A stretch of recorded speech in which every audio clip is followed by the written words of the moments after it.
ರಾಮ ಮಂದಿರ ಅನ್ನೋ ವಿಚಾರ ಇಡೀ ವಿಶ್ವದ ಹಿಂದೂ ಸಮುದಾಯದ ಧಾರ್ಮಿಕ ಅಸ್ಮಿತೆಯ ಒಂದು ಸಮಿಷ್ಟಿಯಾಗಿ ಗೋಚರಿಸ್ತಾ ಇದೆ. ಇಂಥ ಸಂದರ್ಭದಲ್ಲೂ ಕೂಡ ಕೆಲವರು ಹೇಳ್ತಿದ್ದಾರೆ, ಇದು ಹಿಂದೂಗಳನ್ನು ಒಡೆಯುವ ಪ್ರಯತ್ನವಾಗಿದೆ, ಇದು ಎಲ್ಲರ ರಾಮ ಮಂದಿರ ಅಲ್ಲ, ಶೈವರು ಶಾಕ್ತರು ಅನ್ನೋ ವಿವಾದಕ್ಕೂ ಕೂಡ ತಳಕು ಹಾಕೊಂಡ್ಬಿಡ್ತು, ಅಗತ್ಯ ಇಲ್ಲದೆ ಕೂಡ. ಇಂಥವರಿಗೆ ಇಂಥ ವಿಚಾರಕ್ಕೆ ತಮ್ಮ ಪ್ರತಿಕ್ರಿಯೆ? ಶ್ರೇಯಾಂಸಿ ಬಹುವಿಜ್ಞಾನಿ ಅನ್ನೋದು ಅದು ಶಾಶ್ವತವಾಗಿರತಕ್ಕಂಥ ಮಾತು. ಒಳ್ಳೆಯ ಕೆಲಸಕ್ಕೆ ಅಡ್ಡಕಾಲ ಹಾಕುವವರು, ಕಲ್ಲು ಹಾಕುವವರು ಸದಾಕಾಲವೂ ಸಮಾಜದಲ್ಲಿದ್ದಾರೆ. ಇವತ್ತು ನಮ್ಮ ನಡುವೆ ಅಂತಹ ರಾಜಕೀಯ ಪಕ್ಷಗಳು, ಯಾವ ಪಕ್ಷಗಳು ಈ ತನಕವೂ ಕೂಡ ಸಾಕಷ್ಟು ನಮಗೆ ಅವಕಾಶ ಇದ್ದಾಗಲೂ ಅದನ್ನು ಮಾಡಿಲ್ಲ, ಅಂತಹವರು ಇವತ್ತು ಆ ಕಾರ್ಯ ಆಗ್ತಾ ಇರೋದನ್ನು ಸಹಿಸಿಕೊಳ್ಳಲಾಗದೆ ಮೈ ಪರಚಿಕೊಳ್ಳುವಂತಾಗಿ ಅಲ್ಲದ ಮಾತುಗಳನ್ನು, ಸಲ್ಲದ ಮಾತುಗಳನ್ನು ಆಡ್ತಾ ಇದ್ದಾರೆ. ಈ ದಿಶೆಯಲ್ಲಿ ನಾವೆಲ್ಲರೂ ಕೂಡ ಎಚ್ಚರ ಇರಬೇಕು. ಗಮನಿಸಿ, ಹೇಗೆ ಇದು ಒಂದು ವರ್ಗದ ಮಂದಿರ ಆಗಲಿಕ್ಕೆ ಸಾಧ್ಯ? ಯಾಕೆ? ಸರ್ವೋಚ್ಚ ನ್ಯಾಯಾಲಯ ಕೊಟ್ಟಿರತಕ್ಕಂತಹ ತೀರ್ಪಿನ ನಿರ್ದೇಶನದ ಮೇರೆಗೆ ಸರಕಾರದ ಒಂದು ಪುಡಿಗಾಸನ್ನು ಕೂಡ ಸ್ವೀಕರಿಸದೆ ಸಮಾಜದಲ್ಲಿರುವ ಎಲ್ಲ ವರ್ಗದವರು, ರಾಮನನ್ನು ನಂಬುವವರು, ರಾಮನ ವ್ಯಕ್ತಿತ್ವವನ್ನು ಗೌರವಿಸುವವರು, ಆ ಸಮಾಜ ಈ ಸಮಾಜ ಪಂಗಡ ಅಂತ ಇಲ್ಲ, ಎಲ್ಲರೂ ಇದಕ್ಕೆ ತಮ್ಮ ತಮ್ಮ ಶಕ್ತಿ ಸಾಮರ್ಥ್ಯಗಳಿಗೆ ಅನುಗುಣವಾಗಿ ದೇಣಿಗೆ ನೀಡಿ ಅದರ ಹಿನ್ನೆಲೆಯಲ್ಲಿ ಈ ಮಂದಿರ ಆಗ್ತಾ ಇದೆ. ಹಾಗಾಗಿ ಇದು ಕೇವಲ ಒಂದು ವರ್ಗ, ಒಂದು ಸಮಾಜ, ಒಂದು ಜಾತಿ, ಒಂದು ಪಂಗಡ, ಒಂದು ದೇಶದ ಮಂದಿರ ಅಲ್ಲ, ರಾಮನನ್ನು ನಂಬುವ ಎಲ್ಲರ ಮಂದಿರ ಇದು. 150ಕ್ಕೂ ವಿವಿಧ ಪಂಥದ ಅನುಯಾಯಿಗಳು, ಧರ್ಮಗುರುಗಳು, ಮುಖಂಡರು, ಸಮುದಾಯದ ಪ್ರತಿನಿಧಿಗಳು, ಇಷ್ಟಲ್ಲದೆ 4,000ಕ್ಕೂ ಅಧಿಕ ಮಂದಿ ಸಾಧು ಸಂತರು, ಇಂಥವರ ಸಮ್ಮುಖದಲ್ಲಿ ಈ ಕಾರ್ಯ ಆಗ್ತಿದ್ರೂ ಕೂಡ ಅಪೂರ್ಣ ಮಂದಿರ, ಹೀಗಾಗಿ ಅಪೂರ್ಣ ಮಂದಿರದಲ್ಲಿ ಪ್ರಾಣ ಪ್ರತಿಷ್ಠೆ ಆಗಲಿಕ್ಕೆ ಸಾಧ್ಯವೇ ಇಲ್ಲ, ಇದು ಪದ್ಧತಿಗೆ ವಿರೋಧ, ಈ ರೀತಿಯ ಮಾತುಗಳಿಗೆ ತಮ್ಮ ಪ್ರತಿಕ್ರಿಯೆ? ಯಾರಿಗೆ ಹಿಂದೂ ಧರ್ಮದಲ್ಲಿ ವಿಶ್ವಾಸ ಇದೆ ಅವರು ಇದನ್ನು ವಿರೋಧಿಸ್ತಾ ಇಲ್ಲ. ಯಾರಿಗೆ ಇಲ್ಲ, ಅಲ್ಲ ಸಲ್ಲದ ಕುಹಕಗಳು ಏನು ಆಡಬೇಕು, ಎಷ್ಟು ಬೇಕಾದರೂ ಸಿಗತ್ತೆ. ಅದನ್ನು ಅಂತಹ ಮಾತುಗಳನ್ನು ಕುಹಕಗಳನ್ನು ಆಡ್ತಾ ಇದ್ದಾರೆ. ಅವರ ಮಾತನ್ನು ನಾವು ಯಾರು ಕೂಡ ಕಿವಿ ಮೇಲೆ ಹಾಕ್ಕೊಳ್ಬೇಕಾದಿಲ್ಲ. ಇಂತಹ ಆ ಕುಹಕಗಳು ಅದು ನಿರಂತರವಾಗಿರ್ತವೆ, ಅದನ್ನು ನಾವು ಕಿಂಚಿತೂ ಕಿವಿ ಮೇಲೆ ಹಾಕ್ಕೊಳ್ಳೋದಿಲ್ಲ. ಕಡೆ 2 ಪ್ರಶ್ನೆ. ಹಿಂದೂ ಸಮುದಾಯ ಜಾಗೃತಿಗೊಳ್ಳೋದು, ಹಾಗೆ ನಮ್ಮತನವನ್ನು ಉಳಿಸಿಕೊಳ್ಳೋದು, ಈ ಮಂದಿರದ ಮುಖಾಂತರ ಅದು ಸಾಕಾರಗೊಳ್ಳೋದು ಎಷ್ಟು ಮುಖ್ಯ ಇದೆ, ಹೇಗಾಗಬೇಕು ಮುಂದಿನ ದಿನಗಳಲ್ಲಿ?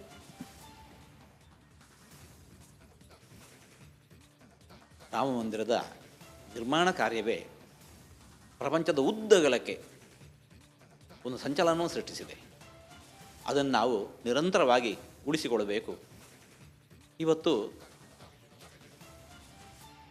ನಮ್ಮ ಮಕ್ಕಳಿಗೆ ಅಂತಹ ಉದಾತ್ತ ಸಂಸ್ಕೃತಿಯನ್ನು ಇವತ್ತು ಪ್ರಪಂಚದಲ್ಲಿ ನಮ್ಮ ಭಾರತ ದೇಶಕ್ಕೆ ಇನ್ನಿಲ್ಲದ ಗೌರವ ಸ್ಥಾನ ಇದೆ.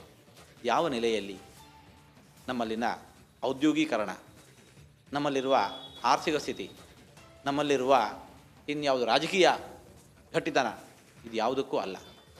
ಈ ದೇಶದ ಸಂಸ್ಕೃತಿ, ಈ ದೇಶದ ಆಚಾರ ವಿಚಾರ, ಈ ದೇಶದ ಆಧ್ಯಾತ್ಮಿಕ ಬಲ, ಇಲ್ಲಿನ ಯೋಗ ಪ್ರಾಣಾಯಾಮ ಒಂದಲ್ಲ ಎರಡಲ್ಲ. ಈ ಹಿನ್ನೆಲೆಯಲ್ಲಿ ದೇಶಕ್ಕೆ ಇವತ್ತಿಗೂ ಕೂಡ ಗೌರವದ ಸ್ಥಾನ ಇದೆ. ಅನೇಕ ದೇಶಗಳು ಪರದೇಶಗಳ ಮೇಲೆ ಆಕ್ರಮಣವನ್ನು ಮಾಡಿ ಅಲ್ಲಿನ ಮಂದಿಯನ್ನು ಕೈವಶ ಮಾಡಿಕೊಂಡದ್ದಿದೆ. ಆದರೆ ಇತಿಹಾಸದಲ್ಲಿ ಈ ತನಕ ಭಾರತ ದೇಶದ ದೊರೆಗಳು ಇತರ ದೇಶಗಳ ಮೇಲೆ ದಾಳಿಯನ್ನು ಮಾಡಿದರು, ಅವರನ್ನೆಲ್ಲ ವಶಪಡಿಸಿಕೊಂಡ್ರು, ಒಂದೂ ಕುರುಹು ಕೂಡ ಇಲ್ಲ. ಆದರೂ ಕೂಡ ಇವತ್ತಿನ ಈ ದಿವಸಕ್ಕೂ ಕೂಡ ವಿದೇಶೀಯರು ಕೂಡ ನಮಗೆ ತಲೆಬಾಗ್ತಾ ಇದ್ದಾರೆ, ನಮಗೆ ಗೌರವಿಸ್ತಾ ಇದ್ದಾರೆ ಅಂತಂದರೆ ಅದು ಇಲ್ಲಿನ ಸಂಸ್ಕೃತಿ, ಆಚಾರ ವಿಚಾರ, ಇನ್ನು ಆಧ್ಯಾತ್ಮಿಕ ಬಲ, ಇವುಗಳ ನೆಲೆಯಲ್ಲಿ. ಹಾಗಾಗಿ ನಮ್ಮ ಸಮಾಜ, ಮುಂದಿನ ತಲೆಮಾರು ನಮ್ಮ ಸಂಸ್ಕೃತಿಯ, ನಮ್ಮ ಆಚಾರ ವಿಚಾರದ, ನಮ್ಮ ವೇಷಭೂಷಣದ, ನಮ್ಮ ಆಧ್ಯಾತ್ಮಿಕ ಬಲದ ಹಿರಿತನವನ್ನು ಗಮನಿಸಿಕೊಂಡು ಅದನ್ನು ಇನ್ನಷ್ಟು ಮುಂದುವರಿಸಿಕೊಂಡು ಹೋಗಬೇಕು, ಅದನ್ನು ಬೆಳೆಸಿಕೊಂಡು ಹೋಗಬೇಕು. ನಾವು ಯಾರಿಗೂ ಕೂಡ ಕೀಳಲ್ಲ. ನಮ್ಮನ್ನು ಹಾಗೆ ತುಚ್ಛವಾಗಿ ಕರೆದು ನಮ್ಮಲ್ಲಿರತಕ್ಕಂತಹ ಮಕ್ಕಳಲ್ಲಿ ಆತ್ಮಾಭಿಮಾನವನ್ನು ಅದನ್ನು ಕಡಿಮೆಗೊಳಿಸಿದ್ದಾರೆ.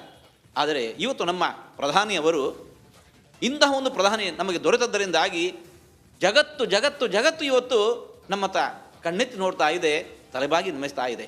ಅಂತಹ ಸಂಸ್ಕೃತಿ ನಮ್ಮದು. ಇದನ್ನು ಗಮನಿಸಿ ನಮ್ಮ ಮುಂದಿನ ಸಂತತಿ ಏನಿದೆ, ನಮ್ಮ ಯುವ ಜನಾಂಗ ಅದನ್ನು ಸಾಕ್ಷಾತ್ಕರಿಸಿಕೊಂಡು ಆತ್ಮಸಾತ್ ಮಾಡಿಕೊಂಡು ತಲೆ ಎತ್ತಿ ಬಾಳಬೇಕಾಗಿದೆ. ಈ ನೆಲೆಯಲ್ಲಿ ನಾವು ಹಿರಿಯರು ಸ್ವಲ್ಪ ಕೆಲವು ಎಚ್ಚರಿಕೆಗಳನ್ನು ವಹಿಸಬೇಕು. ಇವತ್ತು ನಮ್ಮ ಮಕ್ಕಳಿಗೆ ಸಂಸ್ಕಾರ ಕೊಡುವ ಕಾರ್ಯ ಎಲ್ಲಿಂದ ಪ್ರಾರಂಭ ಆಗಬೇಕು? ನಾಮಕರಣ ಮಾಡುವಲ್ಲಿಂದ. ನಮ್ಮ ಮಕ್ಕಳಿಗೆ ಇವತ್ತು ನಾವು ನಾಮಕರಣ ಮಾಡ್ತಾ ಇದ್ದೇವೆ, ಏನು ಹೆಸರದು?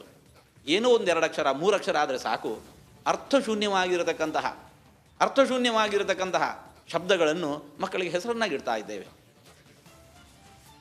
ಇದರಿಂದ ಏನಾಯಿತು? ನಮ್ಮ ಸಂಸ್ಕೃತಿಯಿಂದ ಮಕ್ಕಳಿನ್ನು ತುಂಬ ನಾವು ದೂರ ತಗೊಂಡು ಹೋಗ್ತಾ ಇದ್ದೇವೆ. ವಿಮತಿಯರನ್ನು ಗಮನಿಸಿ, ಮಗುವಿಗಿಡುವ ಹೆಸರು, ಆ ಮಗುವಿಗೆ ತನ್ನ ಹೆಸರಿನ ಹಿನ್ನೆಲೆಯಲ್ಲಿ ತಾನು ಯಾರು, ಏನು, ಹಿನ್ನೆಲೆ ಏನು, ತಾನು ಇರಬೇಕಾದದ್ದು ಹೇಗೆ ಅನ್ನೋದೆಲ್ಲ ತಿಳಿವಿಗೆ ಬರುತ್ತೆ. ಆದರೆ ನಮ್ಮ ಮಕ್ಕಳಿಗೆ ನಾವಿಟ್ಟಿರತಕ್ಕಂಥ ಹೆಸರಿನ ಹಿನ್ನೆಲೆಯ ಮೂಲಕ ಆ ಮಗು ತನ್ನನ್ನು ಅರ್ಥೈಸಿಕೊಳ್ಳಿಕ್ಕೆ ಹೊರಟ್ರೆ ಅದಕ್ಕೆ ಏನೇನೂ ಕಾಣಲಿಕ್ಕಿಲ್ಲ.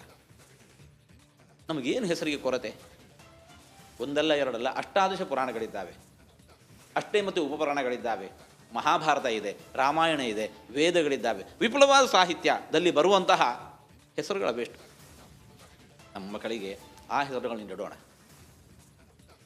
ತನ್ನ ಹೆಸರಿನ ಹಿನ್ನೆಲೆಯನ್ನು ಹುಡುಕ್ತಾ ಹೋದರೆ ಮಗು ವಿಪುಲವಾಗಿರತಕ್ಕಂತಹ ಸಾಹಿತ್ಯ ಸಿಗತ್ತೆ. ಯಾವ ಸಾಹಿತ್ಯ ನಮ್ಮ ಸಂಸ್ಕೃತಿ, ನಮ್ಮ ಆಚಾರ, ನಮ್ಮ ವಿಚಾರ, ನಮ್ಮ ವೇಷ ಭೂಷಣ ಇವನ್ನೆಲ್ಲ ಪರಿಚಯಿಸಿಕೊಡತ್ತೆ. ಹಾಗೆ ನಮ್ಮ ಮಕ್ಕಳಿಗೆ ನಾಮಕರಣದಿಂದ ಸಂಸ್ಕೃತಿಯ ಪ್ರಧಾನ ಶುರುವಾಗಬೇಕು. ಇಲ್ಲ, ನಮ್ಮ ಮಕ್ಕಳಿಗೆ ನಾಮಕರಣ ಮಾಡಿ ಹೋಗಿ ಆಗಿದೆ, ಏನು ಚಿಂತೆ ಇಲ್ಲ, ಪುನರ್ನಾಮಕರಣ ಮಾಡೋಣ, ಮಕ್ಕಳಿಗೆ ಪುನರ್ನಾಮಕರಣ ಮಾಡೋಣ.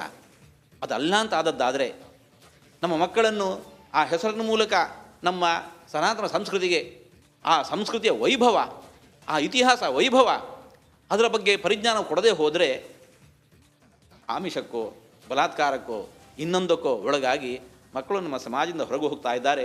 ನಮ್ಮ ಸಮಾಜದಿಂದ ಹೊರಗೆ ಹೋಗಿ ತಾವು ತಮಗೆ ಪುನರ್ನಾಮಕರಣ ಮಾಡ್ಕೋತಾ ಇದ್ದಾರೆ. ಗಮನಿಸಬೇಕು, ಮಕ್ಕಳು ತಮ್ಮ ಹೆಸರನ್ನು ಪುನರ್ನಾಮಕರಣ ಮಾಡ್ಕೋತಾ ಇದ್ದಾರೆ. ಹಾಗೆ ಒಮ್ಮೆ ನಮ್ಮ ಮತದಿಂದ ಆ ಮಕ್ಕಳು ಹೊರಗೋಗಿ ಪುನರ್ನಾಮಕರಣ ಮಾಡಿಕೊಂಡು ಬಂದರು ಅಂತಂದರೆ ನಮ್ಮನ್ನು ವಿರೋಧಿಸ್ತಾರೆ, ನಮ್ಮ ಸಂಸ್ಕೃತಿಯನ್ನು ವಿರೋಧಿಸ್ತಾರೆ, ನಮ್ಮ ದೇಶ ವಿರೋಧಿಸ್ತಾ ಇದ್ದಾರೆ. ಹಾಗಾಗಿ ಈಗಲೂ ತಡ ಆಗಿಲ್ಲ, ಮಕ್ಕಳಿಗೆ ನಾವೇ ಪುನರ್ನಾಮಕರಣ ಮಾಡೋಣ, ಮಾಡಿದ ತಪ್ಪನ್ನು ನಾವು ಪರಿಮಾರ್ಜನೆ ಮಾಡಿಕೊಳ್ಳೋಣ. ಈ ತನಕ ಇದ್ದಂಥ ಹೆಸರಿನ ಮೇಲೆ ಅಂತಹ ಒಲವಿದೆಯೋ ಇರಲಿ. ದೇವಾಲಯಗಳಿಗೆ ಹೋದಾಗ, ಒಳ್ಳೆಯ ಸತ್ಕಾರ್ಯವನ್ನು ಮಾಡುವಾಗ, ದೇವರಿಗೆ ಪೂಜೆ ಪುನಸ್ಕಾರಗಳು ಮಾಡುವಾಗ, ದೇವಸ್ಥಾನಕ್ಕೆ ಹೋಗಿ ಸೇವೆಯನ್ನು ಸಲ್ಲಿಸುವಾಗ ಹೇಳಿಕೊಳ್ಳೋಕ್ಕಾದ್ರೂ ಕೂಡ ಒಂದು ಒಳ್ಳೆಯ ಹೆಸರಿರಲಿ. ಅಂತಹ ದೊಡ್ಡ ಒಂದು ಅಭಿಯಾನ ಪ್ರಾರಂಭ ಆಗಲಿ. ಆ ಮೂಲಕವೂ ಕೂಡ ನಮ್ಮ ಮಕ್ಕಳಲ್ಲಿ ನಮ್ಮ ಸಂಸ್ಕೃತಿಯ ಬಗ್ಗೆ ಜಾಗೃತಿಯನ್ನು ಉಂಟು ಮಾಡುವಂತಹ, ಸಂಸ್ಕೃತಿಯ ಕೊಂಡಿಗೆ ನಮ್ಮ ಮಕ್ಕಳನ್ನು ಬೆಸೆಯುವಂತಹ ಕೆಲಸ ಮುಂದಿನ ದಿವಸದಲ್ಲಿ ಪ್ರಾರಂಭ ಆಗಲಿ. ಕೇವಲ ರಾಮ ಮಂದಿರ ಒಂದು ಮಾತ್ರವಲ್ಲ, ಇಂಥ ಅನೇಕ ಮಂದಿರಗಳು, ಒಂದು ಲೆಕ್ಕದ ಪ್ರಕಾರ 3,000, ಒಂದು ಲೆಕ್ಕದ ಪ್ರಕಾರ 3 ಲಕ್ಷಕ್ಕೂ ಅಧಿಕ ಮಂದಿರಗಳು ನಿರ್ನಾಮ ಆಗೋಯ್ತು ಪರಕೀಯರ ದಾಳಿಯಿಂದ ಅಂಥೇಳಿ. ಅವುಗಳ ಪುನರ್ಜೀವನ, ಪುನಶ್ಚೇತನ ಎಷ್ಟು ಅವಶ್ಯಕತೆ ಈ ಕಾಲಘಟ್ಟದಲ್ಲಿ? ಅನ್ಯಾಯ ಆದದ್ದು ಹೌದು ಅಂತಂದಮೇಲೆ ಅನ್ಯಾಯದ ಪರಿಮಾರ್ಜನೆ ಆಗಬೇಕೋ ಬೇಡ? ಅನ್ಯಾಯ ಆದದ್ದು ಹೌದು ಅಂತಂದಮೇಲೆ ಅನ್ಯಾಯದ ಪರಿಮಾರ್ಜನೆ ಆಗಬೇಕು. ನಾವು ಬಲಾತ್ಕರಿಸಿಲ್ಲ. ನಾವು ಇವತ್ತಿಗೂ ಕೂಡ ಇಂತಹ ಅನ್ಯಾಯಗಳ ಪರಿಮಾರ್ಜನೆಗೆ ನಮ್ಮಲ್ಲಿ ಸಂವಿಧಾನ ಇದೆ, ನಮ್ಮಲ್ಲಿ ಕಾನೂನು ಇದೆ, ನಮ್ಮಲ್ಲಿ ಕೋರ್ಟ್ ಕಚೇರಿಗಳಿದ್ದಾವೆ, ನ್ಯಾಯಾಲಯಗಳಿದ್ದಾವೆ.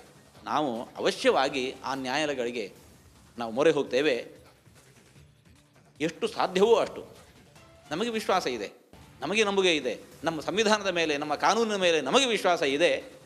ನಮ್ಮಲ್ಲಿನ ಪ್ರಜಾಪ್ರಭುತ್ವದ ಆಡಳಿತಕ್ಕೆ, ಪ್ರಜಾಸತ್ತೆಗೆ ಮೇಲೆ ನಮಗೆ ಗೌರವ ಇದೆ, ಅಭಿಮಾನ ಇದೆ. ಹಾಗಾಗಿ ಆ ಕಾರ್ಯವನ್ನು ನಾವು ಯಾವತ್ತೂ ಮಾಡ್ತಾ ಇದ್ದೇವೆ. ಕಡೆಯ ಪ್ರಶ್ನೆ, ಮಂಡಲ ಪೂಜೆ ನಿಮ್ಮ ನೇತೃತ್ವದಲ್ಲಿ ಆಗೋದಿದೆ 48 ದಿನಗಳ ಕಾಲ. ಕರ್ನಾಟಕದ ಜನರಿಗೆ, ಕನ್ನಡಿಗರಿಗೆ ಆ ಪೂಜೆ ಬಗ್ಗೆ ಒಂದೆರಡು ಮಾಹಿತಿಗಳು.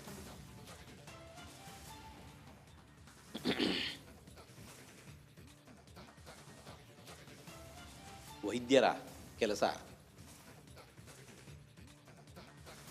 ಒಬ್ಬ ತಾಯಿಯ ಹೊಟ್ಟೆಯಿಂದ ಮಗುವನ್ನು ಹೊರೆ ಕರೆತಂದ ಮರುಕ್ಷಣದಲ್ಲಿ ಮುಗಿಯೋದಿಲ್ಲ.